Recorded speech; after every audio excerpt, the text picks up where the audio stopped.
आज हम कंप्लीट करेंगे चैप्टर नंबर 8 स्वास्थ्य वितरण में अपनी किस्मत बनाना।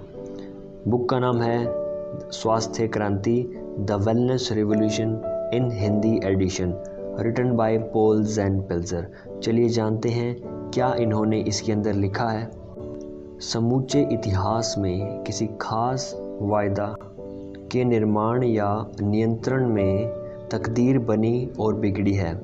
हालांकि सतत सफलता नवीनतम तकनीक के विस्तार और वितरण से ही आई है। आज के संदर्भ में यह खास तौर पर सच है क्योंकि अधिकांश उत्पादों और सेवाओं की खुदरा कीमत का 70% वितरण में जाता है। यही नहीं, स्वास्थ्य उत्पादों के लिए यह वितरण मूल्य खुदरा मूल्य का 80% हो जाता है। खैर, इससे पहले कि हम स्वास्थ्य वितरण में संभावनाओं की तरफ रुख करें, स्वास्थ्य उद्यमियों के लिए यह ज़रूरी है कि वे असीमित संपदा के जीव वैज्ञानिक विचार को समझ ले, जिसकी बदौलत ये अधिकांश संभावनाएं पैदा हुई। अगली हेडिंग है असीम संपदा, आधुनिक अर्थशास्त्र के पीछे का जीव वैज्ञानिक सिद्धांत। यहाँ एक अभ्यास दिया गया है जो मैं अपने विद्यार्थियों को असीम संपदा की अवधारणा समझाने के लिए करवाता था। मैं छात्रों से कहता कि वे कल्पना करें कि वे एक रेगिस्तानी द्वीप पर बिना किसी संसाधन के फंस गए हैं। जीवित रहने के लिए उन्हें एक समाज गठित करना होगा और विशेषताओं के आधार पर अलग अलग कार्य बांटने होंगे, जैसे भोजन इकट्ठा करना, रहने के लिए स्थान बनाना, लकड़ियाँ इकट्ठा करना आदि। शुरुआत में इस समाज में सभी छात्र विभिन्न कार्यों को प्रजातांत्रिक तरीके से बारी बारी करने का प्रयास करते हैं, लेकिन बड़ी जल्दी वे समझ जाते हैं कि हर एक को किसी एक काम में महारत हासिल करना अधिक बेहतर होगा। जो लड़की सोमवार को सेब लेने जाती है, वह ना सिर्फ सेब लेकर वापस आती है, बल्कि उसे मालूम होता है कि मंगलवार को सेब कहाँ से लाना है। बुधवार तक उसे न सिर्फ यह पता चलता है कि सेब कहाँ ढूंढना है, बल्कि वह उसके लिए ज़रूरी साजो सामान जैसे कोई थैला या हाथ गाड़ी आदि भी वह बना लेती है, ताकि सभी सेब एक साथ एक ही बार में ला सके। गुरुवार तक वह ऊंचाई तक पके सेब तोड़ने के लिए औजार बना लेती है। शुक्रवार तक वह सारा काम पिछले दिन के मुकाबले 1 घंटे से भी कम समय में कर लेती है। इसलिए बाकी समय में सेब का मुरब्बा बनाना और इसे संरक्षित करना सीख लेती है। धीरे धीरे जीने के लिए आवश्यक सभी कार्य, भोजन ढूंढना, घर, ईंधन आदि बहुत कम समय और बहुत कम लोगों द्वारा पूरे कर लिए जाते हैं। इससे समाज के खाली बैठे सदस्य नई खोज के लिए स्वतंत्र हो जाते हैं, जैसे नए औजार बनाना या मनोरंजन करना। जैसे जैसे समाज विकसित होता है, सामान की विविधता और तादाद बढ़ती जाती है, जिससे एक नई ज़रूरत पैदा होती है, इन सब सामान और सेवाओं का वितरण करना। जल्द ही कुछ लोग पुरजोर तरीके से वितरण में लग जाते हैं, जिनका मुख्य काम होता है सबको यह बताना कि दूसरे क्या कर रहे हैं और क्या उपलब्ध है। ये वितरक या व्यापारी इस द्वीप समाज के सबसे अधिक संपन्न व्यक्ति बन जाते हैं, क्योंकि सबसे अधिक जीवन मूल्य जोड़ते हैं, खास तौर पर तब जब द्वीप समाज का सामना दूसरे द्वीप समाज से होता है और व्यापारी अधिक उत्पाद तथा औजारों का व्यापार शुरू कर देते हैं।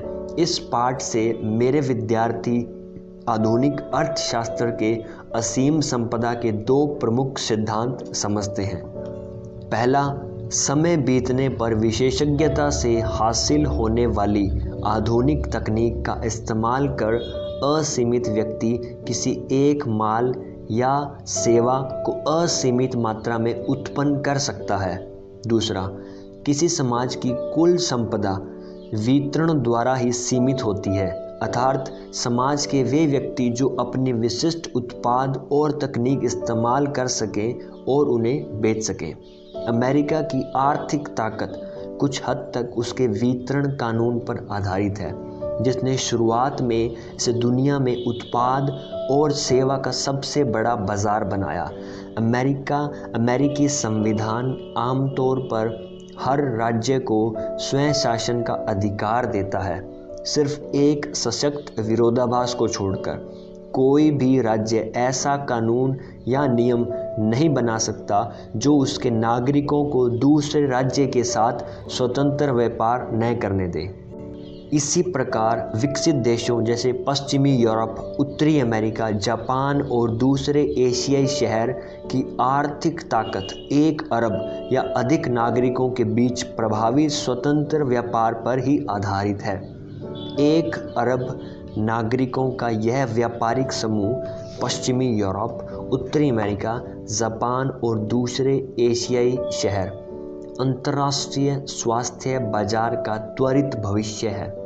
राजनीतिक दृष्टि से विकासशील देशों के सामने चुनौती यह है कि किस प्रकार वे अपने 5 अरब नागरिकों को इस स्वतंत्र व्यापार का हिस्सा बनने दें, जबकि घरेलू मोर्चे पर राजनीतिक अस्थिरता के कारण आर्थिक बदलाव बड़ी तेजी से होते हैं।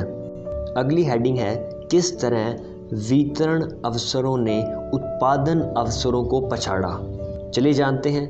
1967 की एक फिल्म द ग्रेजुएट में नायक डस्टिन हॉफमैन को आर्थिक सफलता के लिए आत्मविश्वासी एक शब्द का हल सुझाया जाता है, प्लास्टिक। इससे पहले कच्चे माल की अल्पावधि की कमी जो 1970 में शीर्ष पर थी के कारण कई लोगों ने चीज़ें बनाने के लिए सस्ते तरीके खोजे जो उनकी आर्थिक सफलता का जरिया बने। हालांकि आज के दौर में प्लास्टिक और अन्य चीज़ें बनाने के दूसरे तरीकों का धन्यवाद, लेकिन आर्थिक सफलता इन चीज़ों को बनाने में नहीं रह गई है। आज के दौर के हमारी अर्थव्यवस्था के सबसे ज़्यादा अवसर वितरण क्षेत्र में उपलब्ध हैं। 1967 में एक बना हुआ उत्पाद जो $300 में बिकता था, उदाहरण के लिए कैमरा या फैशनेबल ड्रेस के निर्माण की लागत लगभग $150 और वितरण लागत लगभग $150 पड़ती थी। उत्पादन मूल्य कुल खुदरा मूल्य का 50% होता था, इसलिए उत्पादन लागत कम करके मुनाफा बढ़ाना आसान होता था। 1967 के दशक में उत्पादन लागत में 10 से 20% कमी आने से खुदरा मूल्य $15 से $30 तक कम किया जा सकता था। 1960 के दशक में उद्यमी तकदीर उन लोगों ने बनाई जिन्होंने उत्पादन लागत उदाहरण के लिए $150 से $30 तक कम की काफ़ी हद तक घटाने के तरीके खोज लिए। इसके लिए उन्होंने प्लास्टिक का इस्तेमाल किया या फिर उत्पादन सुविधाओं को दूसरे देशों में स्थानांतरित किया। आज 35 साल बाद उसी गुणवत्ता का वही उत्पाद $100 में मिलने लगा है। हालांकि आमतौर पर लोगों को ऐसा नहीं लगता क्योंकि वे अब उच्च गुणवत्ता के उत्पाद खरीदने लगे हैं। उसी गुणवत्ता की चीज़ के दामों में यह 2/3 की कमी सिर्फ इसलिए है क्योंकि उन्नत उत्पादन तकनीक से उत्पादन मूल्य $150 से $30 तक या इससे भी कम तक पहुंच गया है। उसी उत्पाद की वितरण लागत $150 से लगभग $70 तक कम हुई है और $100 खुदरा मूल्य वाले उत्पाद का वितरण मूल्य लगभग 70% है। संबंधित वितरण मूल्य में उत्पादन मूल्य के मुकाबले ज़्यादा कमी नहीं आई। यह इसलिए हुआ क्योंकि उत्पादन तकनीक के मुकाबले वितरण के क्षेत्र में नवाचार बहुत कम हुआ है। आज एक $100 खुदरा मूल्य के उत्पाद के लिए उत्पादन लागत सिर्फ करीब $30 है। इसलिए उत्पादन लागत 10 से 20% कम करने पर भी खुदरा मूल्य सिर्फ $3 से $6 तक ही कम हो पाता है। लेकिन आज एक $100 खुदरा मूल्य के उत्पाद में $70 वितरण लागत होती है। इसलिए वितरण मूल्य में 10 से 20% कमी लाने से $100 खुदरा मूल्य के उत्पाद में $60 से $14 की कमी आ सकती है। वितरण लागत में 50% या इससे अधिक की कमी से $100 खुदरा मूल्य में $35 या इससे अधिक तक की कमी आ सकती है। कभी कभी यह वितरण श्रृंखला की एक कड़ी हटाने से भी हो सकता है। खुदरा मूल्य में वितरण के इस बढ़ते लागत प्रतिशत के कारण जो उत्पादन सुविधाएं दूसरे देशों में स्थानांतरित की गई थी, वापस अमेरिका आने लगी है। अमेरिका में बिकने वाली ज़्यादातर विदेशी कारें अब अमेरिका में ही बनती है। विश्व का सबसे बड़ा auto Honda Accord plant Marysville, Ohio में है, जो अपने ज़्यादातर उत्पाद जापान को निर्यात करता है, और मर्सिडीज एसयूवी के सबसे नए मॉडल अलबामा में बनाए जाते हैं। वितरण लागत के बढ़ते प्रतिशत के कारण पिछले 30 दशकों में ज़्यादातर वे ही लोग खूब अमीर हुए जिन्होंने उत्पादन के बेहतर तरीके की बजाय वितरण के बेहतर तरीकों पर ध्यान दिया। 1992 में वॉलमार्ट के सैम वॉल्टन, जो 44 वर्ष की आयु में बिजनेसमैन बने, विश्व के सबसे अमीर व्यक्ति बन गए। सैम ने अपनी ज़िंदगी में कभी किसी चीज़ का उत्पादन नहीं किया और अपने नियमों के तहत वॉलमार्ट ने सिर्फ ब्रांडेड नाम वाली दूसरी कंपनियों की बनाई वस्तुओं को वितरित किया। 1980 में EDS के रॉस पैरट सिर्फ दूसरी कंपनियों के हार्डवेयर और सॉफ्टवेयर वितरण का नया तरीका खोजकर अरबपति बन गए। 1970 के दशक में फेडरल एक्सप्रेस के फ्रेड स्मिथ एक ऐसी एयरलाइन बनाकर अरबपति बन गए जो सिर्फ माल वितरण करती थी। यह सूची अंतहीन है और ताज़ा मिसालें भी खोजी जा सकती है, जिनमें Amazon.com के इंटरनेट बिलियनियर जेफ बेजोस है, जिन्होंने बेतहाशा दौलत कमाई। उन्हें टाइम मैगजीन ने 1999 में मैन ऑफ द ईयर चुना। इन साइबर कारोबारियों ने चीज़ों के प्रभावी वितरण के लिए नए औजार का इस्तेमाल किया। अगली हेडिंग है 21वीं शताब्दी के वितरण में किस तरह बदल गया। चलते हैं, जानते हैं। अगर हम हाल ही में अमीर हुए लोगों पर करीब से नज़र डालें तो देखेंगे कि वितरण अवसरों के स्वभाव में बदलाव आया है। जैसे कि पहला, वितरण वास्तव में दोहरी प्रक्रिया है। इसके अंदर 2 पॉइंट्स हैं। पहला पॉइंट, ग्राहक को उत्पाद और सेवा के बारे में शिक्षित करना जो उनकी ज़िंदगी को सुधारेगा। एंड दूसरा पॉइंट, ग्राहक तक उत्पाद या सेवा का भौतिक स्वरूप पहुंचाना। सैम वॉल्टन, फ्रेड स्मिथ और 20वीं शताब्दी के अन्य वितरण अरबपतियों ने अपनी संपत्ति ग्राहक तक उत्पाद पहुंचाने का बेहतर और सस्ता तरीका ढूंढकर बनाई। अरबपति पहले से जानते थे कि ग्राहक क्या चाहता है। दूसरी ओर जेफ बेजोस और 21वीं शताब्दी के वितरण अरबपति उपभोक्ता को नए उत्पाद और सेवाओं की जानकारी देकर अमीर बन रहे थे, खासतौर पर वे उत्पाद और सेवाएं जिनके बारे में उपभोक्ता जानता ही नहीं था। स्वास्थ्य उद्योगपतियों और निवेशकों के लिए यह समझना जरूरी है कि वितरण की प्रकृति में इस प्रकार का फेरबदल पहले भी एक बार देखा जा चुका है। 19वीं शताब्दी के पहले वितरण का काम मुख्य तौर पर उपभोक्ता को उस उत्पाद या सेवा की उपयोगिता और गुण समझाने का होता था। बड़े दुकानदार और फेरी वाले दोनों ही इसमें माहिर होते थे और उनका काफ़ी समय उपभोक्ता को जानकारी देने में जाता था। 19वीं शताब्दी में ये फेरी वाले और दुकानदार डिपार्टमेंट स्टोर चलाने लगे, जो 20वीं शताब्दी में वितरण का विशेष गुण बनकर उभरा। जैसे 1865 में शिकागो के मार्शल फील्ड से 1881 में बॉस्टन के फिलैन तक सब तकनीक प्रगति, जैसे कि क्रेडिट का केंद्रीकरण, रियल एस्टेट और खरीदी के कारण हुआ। छोटी दुकानों और फेरी वालों की जगह डिपार्टमेंटल स्टोर ने ले ली। इन डिपार्टमेंट स्टोर ने बेचे जाने वाले सामान की लागत कम करने में तकनीक की मदद लेने से बढ़कर बहुत कुछ किया। ये छोटे रिटेलर के लिए भी उपभोक्ता सेवा देने लगे। इसने कभी न खत्म होने वाली उपभोक्ता मांग को जन्म दिया, जिसने सालों से स्थापित आर्थिक तंत्र को हरा दिया।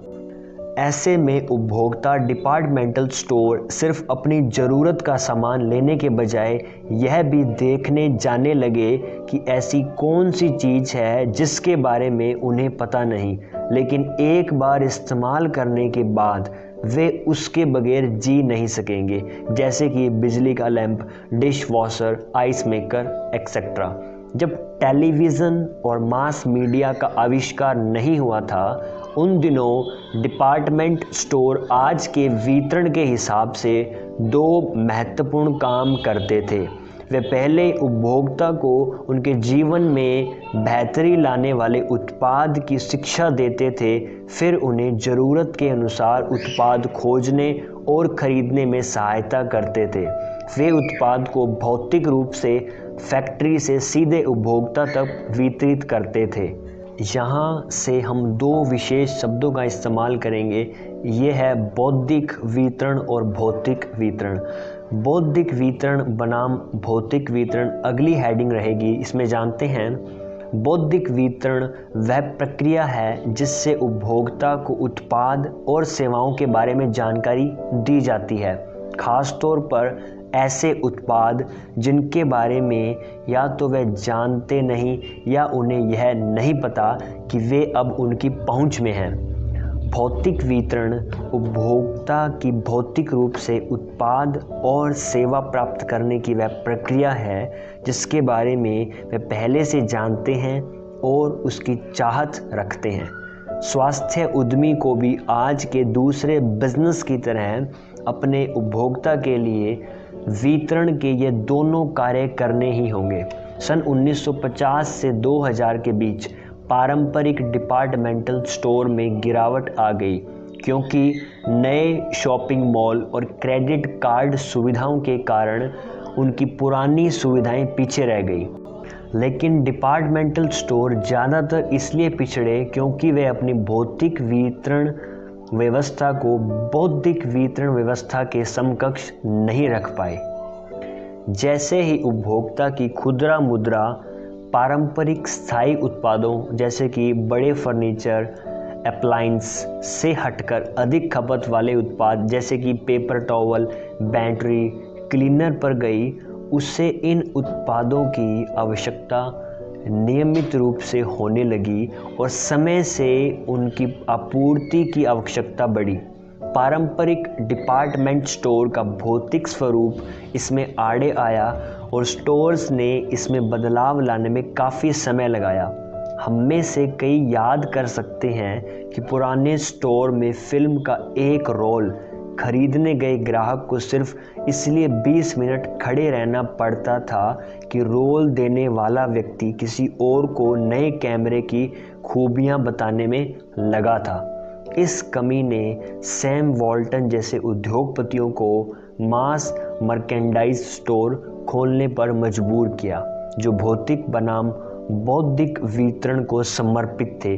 ये स्टोर ग्राहक को ठीक वही और सटीक सामान बेचते जो वह स्टोर में प्रवेश से पहले सोचता था। इन स्टोर्स में कम समय और कम कीमत पर उत्पाद मिलने से नए स्टोर्स ने पारंपरिक स्टोर को पछाड़ दिया। रेडियो और टेलीविज़न के विकास से भी बहुत फ़ायदा हुआ। मास मीडिया ने विस्तारित अपील वाले उत्पादों के निर्माताओं को पारंपरिक डिपार्टमेंट स्टोर से आगे निकलने का मौका दिया और वे इन माध्यमों से ग्राहकों से सीधे बात करने लगे।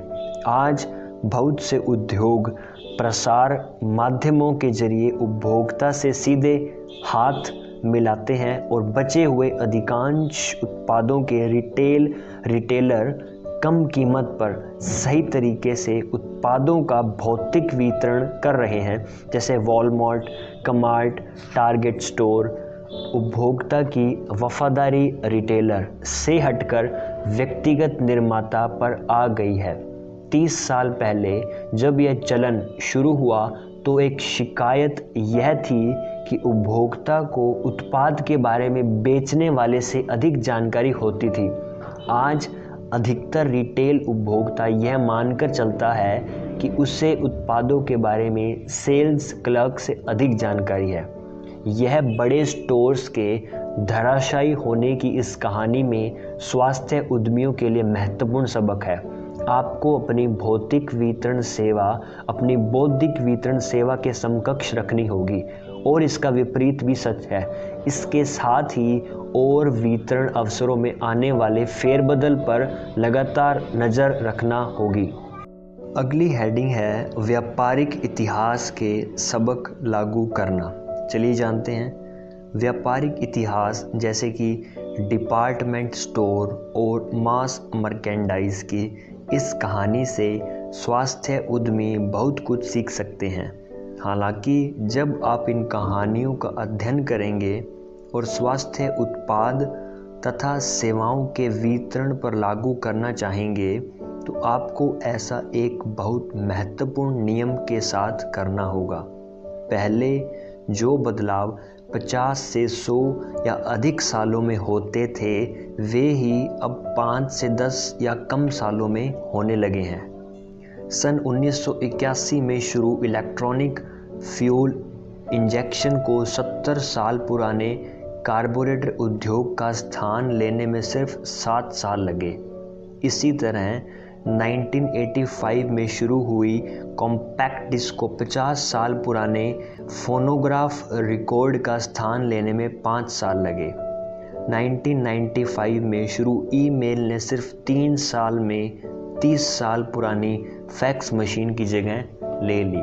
पुराने समय की जानकारी लेते समय आपको भविष्य के स्वास्थ्य व्यापार पर हल लागू करते हुए वक्त को थोड़ा कम कर लेना चाहिए, क्योंकि जो बदलाव अभी 5 साल में होते हैं वे जल्द ही 5 माह या इससे भी कम समय में होने लगेंगे।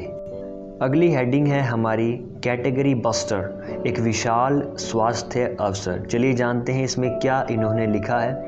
हाल ही में एक नया चलन उभरा है कैटेगरी बस्टिंग, जिसने मास मर्केंडाइजर के भौतिक वितरण के फायदों की सुरक्षा की है और पारंपरिक डिपार्टमेंट स्टोर के बौद्धिक वितरण के फायदे भी सुरक्षित किए हैं। ये कैटेगरी बस्टर, जिनमें होम डिपो, पेट स्मार्ट, कॉम्प यूएसए और बेबीज आर अस जैसे स्टोर शामिल हैं, प्रभावी रूप से एक ही कैटेगरी में मास मर्केंडाइजर है। ये अपनी कैटेगरी के सबसे ज़्यादा उत्पाद कम कीमत पर एक जगह रखते हैं। इसी वजह से उपभोक्ता बड़ी दूरी से भी उनके स्टोर तक पहुंचता है और इसकी बदौलत कैटेगरी बस्टर अपना स्टोर तथा बड़ा, सस्ता तथा सुविधाजनक बनाते जाते हैं। चूँकि वे अपना ध्यान एक ही तरह के उत्पाद पर केंद्रित करते हैं, इसलिए वे उन्हीं कामगारों को आकर्षित करते हैं जिन्हें उस उत्पाद में रुचि होती है। साथ ही ज़्यादातर कैटेगरी बस्टर अपने कर्मचारियों के लिए विशेष ऑन साइट कक्षाएं चलाते हैं और इच्छुक उपभोक्ताओं को उनके उत्पाद के बारे में ज़्यादा बताने के लिए शामिल करते हैं। कैटेगरी बस्टर्स अपने उत्पाद और उपभोक्ता की ज़रूरत के बारे में निर्माता से भी ज़्यादा जानते हैं। कैटेगरी बस्टर का यह ज्ञान और उनकी खरीदने बेचने की शक्ति ने रिटेलिंग में एक नया तथ्य उजागर किया है। ब्रांडेड उत्पाद अपने औसत उत्पादन मूल्य से भी कम रिटेल कीमत पर बिक रहे हैं। ऐसे रिटेल उत्पाद हैं जो थोक मूल्य से भी कम पर बिक रहे हैं। यहाँ एक उदाहरण दिया गया है यह व्यवस्था कैसे काम करती है। सन 1992 में किसी कंपनी ने एक एयर कंप्रेशर $300 थोक कीमत में बेचा, जो $600 की खुदरा कीमत पर हार्डवेयर व औजार दुकानों में बिका। कंपनी इस उत्पाद को $200 प्रति यूनिट बनाती थी, जिसमें $50 लेबर वह सामान की लागत और $150 डिज़ाइन, औजार, डाई मूल्य आदि के थे। 5 साल तक 10 लाख यूनिट के उत्पादन के लिए कंपनी को $150 million plant, research, tool die, engineering design आदि पर $150 प्रति यूनिट खर्च करना पड़ा।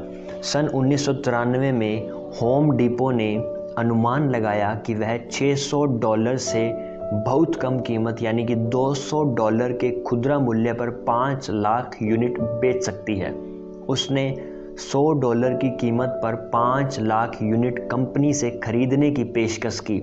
पहले तो कंपनी ने यह कहकर इनकार कर दिया कि उन्हें उत्पादन में ही दोगुनी लागत लगती है, पर बाद में कंपनी को समझ आया कि प्रस्ताव से तकनीकी रूप से उन्हें कुछ मुनाफा तो होगा ही, और अगर वह प्रस्ताव स्वीकार नहीं करेंगे तो होम डिपो प्रतियोगी के पास पहुंच जाएगा जो उच्च क्षमता वाला प्लांट लगाकर उन्हें व्यापार से बाहर कर देगा। कंपनी ने प्रस्ताव स्वीकार किया और होम डिपो ने 8 लाख यूनिट बेचे। इसी के साथ साथ निर्माता ने उत्पादन तकनीक में सुधार कर लागत को $50 प्रति यूनिट तक कम कर लिया। इस पूरी कहानी में उपभोक्ता सबसे फायदे में रहा, जिसे $600 वाला उत्पाद $200 में मिल रहा था। वास्तविक थोक मूल्य $300 से 50% कम मूल्य पर। इसी तरह के नवाचारों से कैटेगरी बस्टर्स और मास मर्केंडाइजर उत्पादों को लगातार कम कीमत पर बेचने में सफल हो रहे हैं। कॉस्को जैसे कुछ स्टोर किसी एक आइटम को लगातार नहीं बेचते। कॉस्को ऐसे ब्रांड को खुला प्रस्ताव देते हैं जिनके पास तैयार उत्पाद रखा होता है और काम मंदा होता है, चूँकि निर्माता को तैयार उत्पाद रखने में वैसे भी लेबर और दूसरे खर्च उठाने पड़ते हैं, इसलिए वे आम थोक मूल्य से कम कीमत के इस प्रस्ताव को मान लेते हैं। कॉस्को सप्लायर को कम समय सीमा में नहीं बिके सामान को निर्माता को वापस कर देते हैं, इसलिए कॉस्को इस बात के लिए निश्चिंत रहते हैं कि उनके पास फैशनेबल और ऊंची गुणवत्ता वाला उत्पाद ही रहता है। कैटेगरी बस्टर खुदरा बाजार की दुनिया का बेहतरीन उदाहरण है। यहाँ भौतिक वितरण और उपभोक्ता जागरूकता या बौद्धिक वितरण का सही तालमेल है, जिससे उत्पादों को थोक मूल्य से भी कम में बेचा जा सकता है। लेकिन अब तक स्वास्थ्य उद्योग में कोई कैटेगरी बस्टर अवतरित नहीं हुआ है। यह स्वास्थ्य के एक महान अवसरों में से एक है, एक बड़ा अवसर है। बहुत से स्वास्थ्य उत्पाद और सेवाओं के लिए एक ऐसी विशाल दुकान या फिर एक ऐसा मॉल खोलना जहां बेहतरीन बौद्धिक और भौतिक वितरण सेवाएं हो। यही नहीं, जैसा हम अब परीक्षण करेंगे, स्वास्थ्य उद्योग के लिए कैटेगरी बस्टर का अवसर बहुत आकर्षक इसलिए हो सकता है क्योंकि कई स्वास्थ्य उत्पाद अपने आप में विशेष हैं। अगली हेडिंग है जीरो मार्जिनल उत्पाद मूल्य का नया युग। जानते हैं इसमें क्या लिखा है?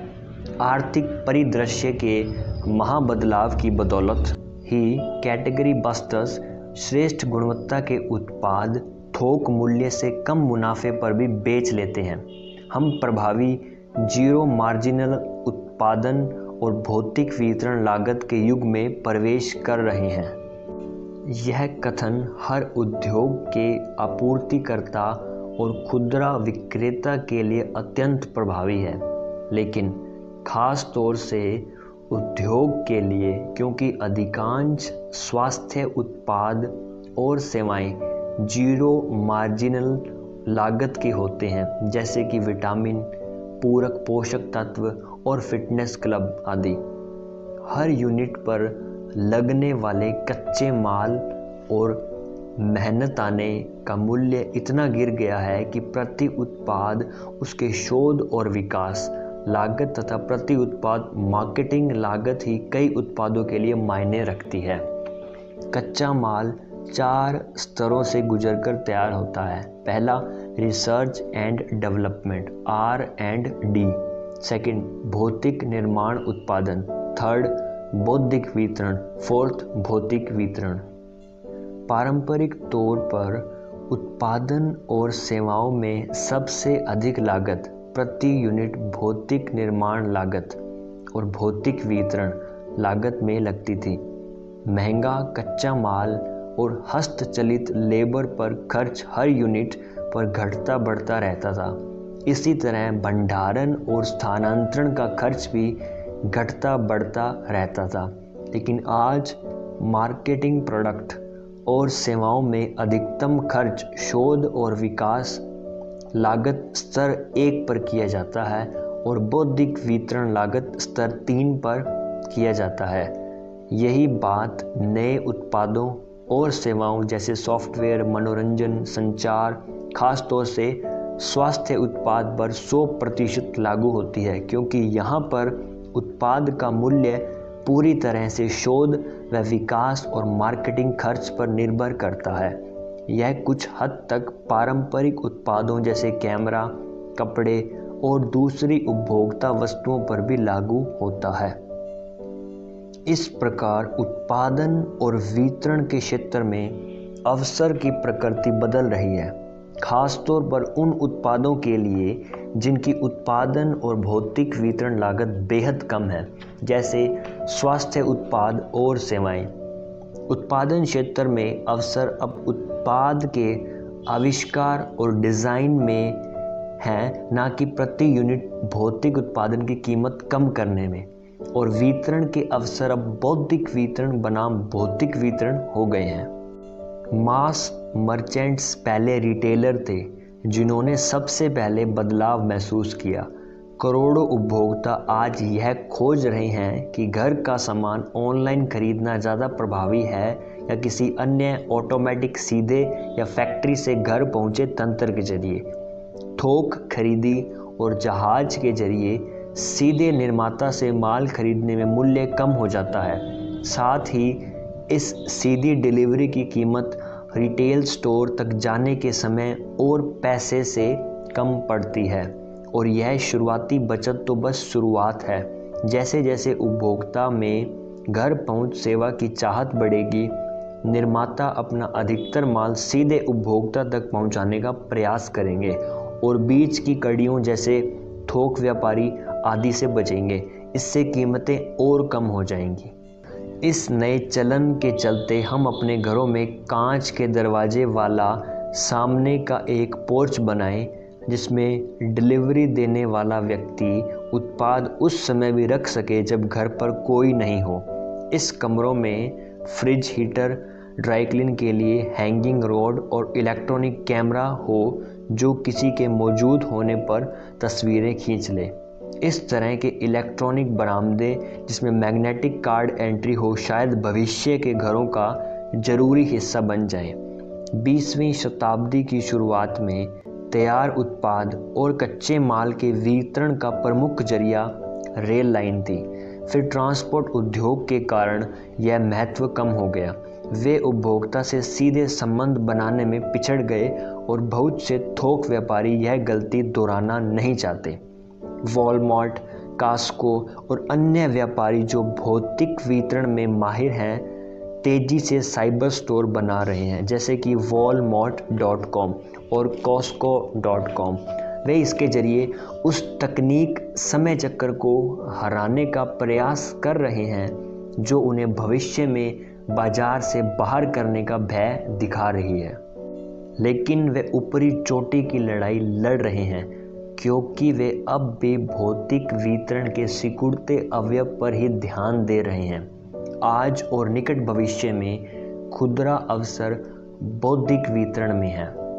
बौद्धिक वितरण में सबसे अधिक उद्यम अवसर स्वास्थ्य उत्पाद और सेवाओं में ही है, क्योंकि उपभोक्ता को यह पता भी नहीं है कि ये उत्पाद मौजूद भी हैं और कई स्वास्थ्य उत्पादों तथा सेवाओं की उत्पादन लागत कम या प्रभावी जीरो मार्जिनल यूनिट है।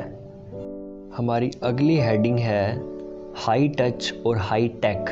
को एक करने का महत्व। चलिए देखते हैं क्या लिखा है राइटर ने इसके अंदर। नए उत्पादों और सेवाओं के लिए हमेशा रूबरू होकर ग्राहक को शिक्षा देने की ज़रूरत पड़ती है, जिसे सिर्फ उस उत्पाद का प्रशिक्षित उपयोगकर्ता ही दे सकता है। हाई टच शब्द हाईटेक के साथ जुड़ा है। इनमें से कुछ चीज़ें हैं 1970 में VCR, 1980 में टेलीफोन आंसरिंग मशीन और 1990 में बेहतर विटामिन तथा पोषक भोजन। पिछले दशकों में हर साल ऐसे ही नए उत्पादों और सेवाओं पर उपभोक्ता व्यय बढ़ता रहा है। फिर भी कैटेगरी बस्टर्स के बढ़ते प्रभाव के बाद ऐसी बहुत कम जगह हैं जहां उपभोक्ता यह सीख सके कि नए उत्पाद उपलब्ध हैं। उनका उपयोग तो दूर की बात है। हाई टच और हाई टेक का जरूरी सफल जोड़ नए उत्पादों, खास तौर पर नई तकनीक और स्वास्थ्य के क्षेत्र में सीधे व्यक्ति से व्यक्ति को बेचने वाली कंपनियों के विकसित होने का कारण है। 1980 के दशक में एमवे वितरकों ने MCI के साथ अनुबंध कर लंबी दूरी की उपभोक्ता डिस्काउंट टेलीफोन सेवा और एमवे प्रोएक्टिवली एमवॉक्स सर्विस के माध्यम से घर पर वॉइस मैसेजिंग सेवाएं शुरू की। 1990 के दशक के सबसे सफल विटामिन और पोषक पूरक पदार्थ सीधे मार्केटिंग कंपनियों के जरिए बाजार में उतारे गए। प्रसिद्ध पूरक उत्पादों की कई दवा श्रेणियों जैसे इफेड्रा वज़न कम करने के लिए, पाइक्नोजेनोल एंटीऑक्सीडेंट और इकोनेशिया सर्दी और फ्लू स्टोर्स में आने से पहले केवल सीधे मार्केटिंग कंपनी से उपलब्ध होती थी। स्वास्थ्य उत्पाद और नई तकनीक के चलते डायरेक्ट सेलिंग कंपनियों की बिक्री हाल ही में 50% बढ़ी है। यह 1995 के 17 अरब डॉलर से 2000 में 26 अरब डॉलर हो गई है। यह पारंपरिक रिटेल की प्रगति से लगभग दोगुना था। इस 50% वृद्धि के बावजूद डायरेक्ट सेलिंग कंपनियों को अभी संतुष्टि की स्थिति में पहुंचने से पहले उन्हें बहुत तरक्की करना है, जैसा कि दूसरी कंपनियां महसूस कर रही हैं। अमेरिका में डायरेक्ट सेलिंग का बाजार आज 30 अरब डॉलर वार्षिक का है, जो अमेरिकी रिटेल स्टोर की बिक्री 30 खरब डॉलर के 1% से भी कम है। एक ही मास मर्चेंट वॉलमार्ट के सन 2000 में आय 165 अरब डॉलर से अधिक थी। डायरेक्ट सेलिंग और कैटेगरी बस्टर्स दोनों की वृद्धि के बावजूद हर साल बचे हुए लेकिन उपयोगी माल का बैकलॉग बढ़ता जा रहा है। हर घर जो बेहतर उपभोक्ता उत्पाद जैसे नवीनतम डिजिटल कैमरे से शिक्षण सॉफ्टवेयर और पोषण पूरक व स्वास्थ्यवर्धक भोजन तक इस्तेमाल करता है, उसके बावजूद ऐसे बहुत से उत्पाद और सेवाएं हैं जिनके बारे में उपभोक्ता को अब तक पता नहीं है। इसलिए अभी और निकट भविष्य में उपभोक्ता को उत्पादों और सेवाओं के बारे में जानकारी देना सर्वाधिक फायदेमंद उद्यमशीलता है। कुछ सीधे विपणन करने वाली कंपनियां अपने आप को ही पूरी तरह नहीं समझती। वह अभी भी जिसे उत्पाद बेचती है, यानी उत्पाद के अंतिम उपयोगकर्ता को कस्टमर और उन उत्पाद को उन्हें शिक्षित करने वाले को क्लाइंट कहती है। डायरेक्ट सेलिंग के वितरकों को बेचने और जानकारी देने तथा भौतिक और बौद्धिक वितरण के बीच अंतर करना सीखना होगा, जिससे वे पारंपरिक रिटेलर्स पर हाई टच फायदे का सही इस्तेमाल कर सके। अगली हेडिंग है इंटरनेट और .com कंपनियों का असर। चलिए जानते हैं।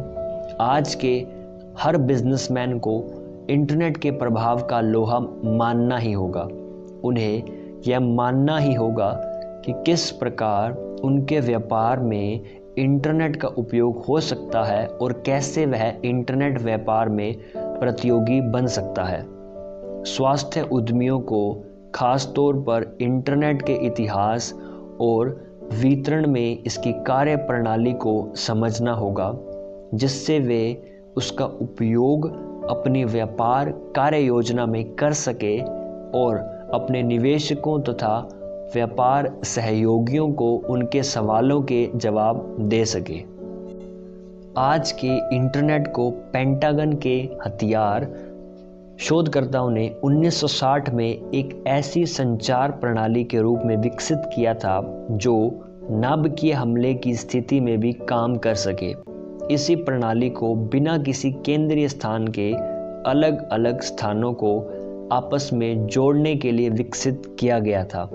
इस तरह हमले के वक्त सुरक्षित रहने वाला यह सिस्टम लगातार काम कर सके, भले ही आप नष्ट हो जाएं। हर सेंडर और रिसीवर को एक अनूठे क्लाइंट सर्वर या मेनफ्रेम की तरह महत्व देने के गुण के कारण ही इंटरनेट का विकास आज के प्रजातांत्रिक माध्यम के रूप में उभरा और इसी की बदौलत दुनिया और आर्थिक शक्ति का ध्यान संसाधनों से हटकर व्यक्ति पर आ गया। सन 1969 में कैलिफोर्निया यूनिवर्सिटी लॉस एंजलिस में इंटरनेट की पहली नोड इंस्टॉल की गई।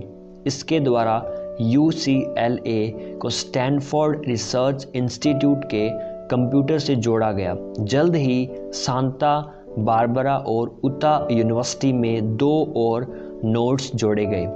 मूल रूप से पेंटागन के सहयोग से शुरू हुए इस नेट को ARPANET नाम दिया गया, जिसने जल्द ही पूरी दुनिया के हजारों वैज्ञानिकों और यूनिवर्सिटियों को आपस में जोड़ दिया। सन 1983 में संवाद के नए मानक TCP और IP बनाए गए। हालांकि मूल रूप से विभिन्न सरकारी एजेंसियों के सहयोग से शुरू किए इंटरनेट को सिर्फ रक्षा संबंधी वैज्ञानिकों के बीच जोड़ा गया, लेकिन 1985 में एक निर्णय लेकर इसे कैंपस में मौजूद प्रत्येक शिक्षित उपयोगकर्ता से जोड़ दिया गया, भले ही वह किसी भी फैकल्टी के थे।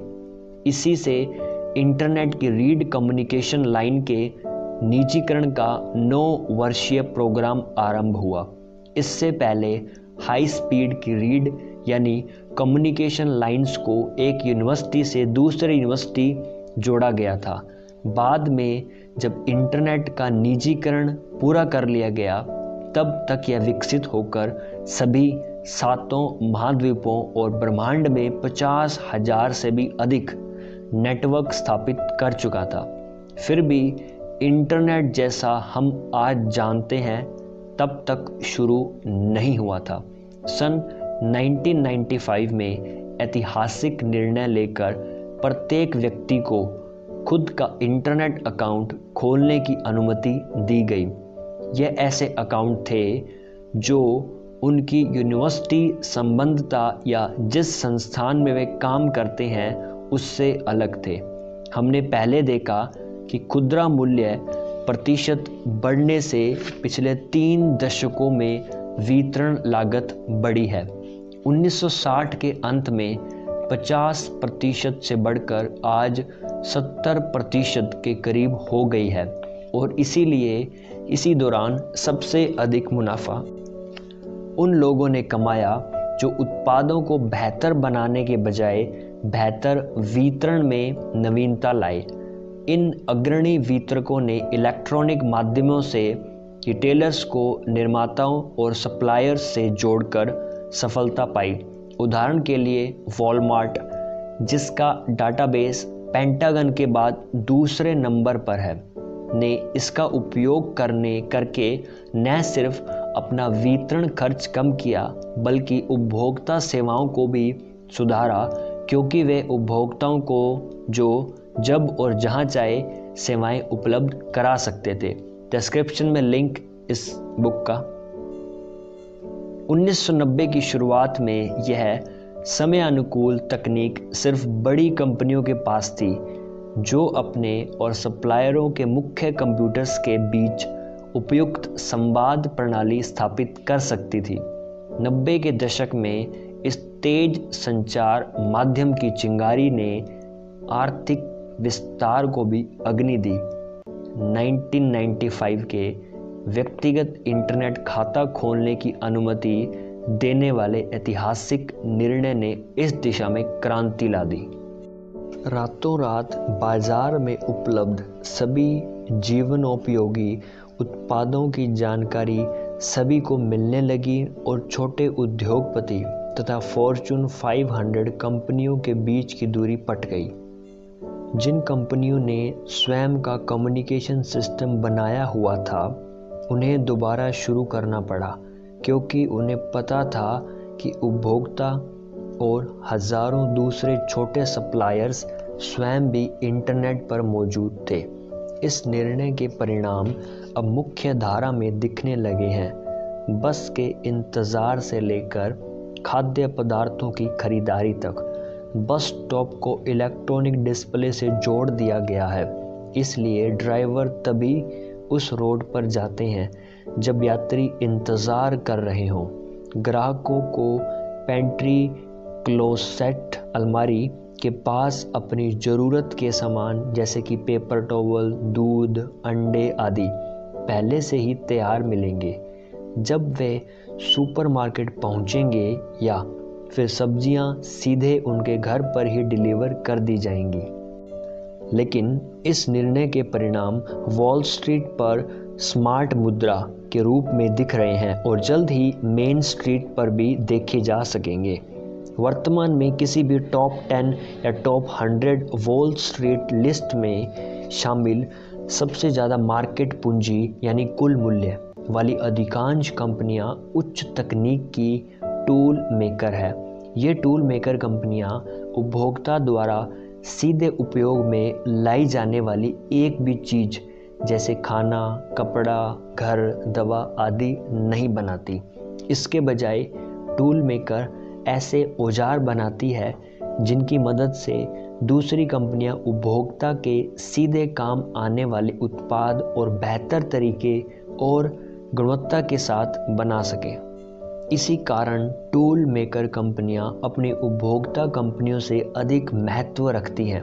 अमेरिकी स्टॉक मार्केट में सबसे अधिक मूल्य वाली 10 कंपनियां सिस्को, माइक्रोसॉफ्ट, इंटेल, ओरेकल और वोडाफोन ऐसी है जिनका 20 साल पहले तक अस्तित्व भी नहीं था, लेकिन जिनकी संयुक्त कुल कीमत 10 खरब डॉलर तक पहुंच गई है। यह इंटरनेट.com कंपनियों का सबसे गलत समझा जाने वाला हिस्सा है। ये और हजारों अन्य तकनीक आधारित .com कंपनियां टूल मेकर है। ये उपभोक्ता की ज़रूरत या उत्पाद नहीं बनाती, बल्कि ये ऐसे उत्पाद बनाने वाली या वितरित करने वाली कंपनियों को कीमतें कम करने और बेहतर सेवाएं देने में सहायक होती है। धीरे धीरे निर्माता और वितरक जो उपभोक्ता के सीधे संपर्क रखेंगे निर्णायक साबित होंगे। 2001 के आरंभ में वॉलमार्ट अमेरिका में सबसे अधिक सेल्स और सबसे ज़्यादा कर्मचारियों वाली कंपनी बन गई, क्योंकि जैसा जॉन मैनार्ड कीनेस ने एक बार कहा था, सभी आर्थिक गतिविधियों का लक्ष्य उपभोग यानी कंजप्शन है। कई उद्यमियों और निवेशकों ने इंटरनेट को व्यापार मानने की गलती की है। इंटरनेट एक ऐसा साधन है जिसे दूसरे व्यापारों और अवसरों को आगे बढ़ाने में इस्तेमाल किया जा सकता है।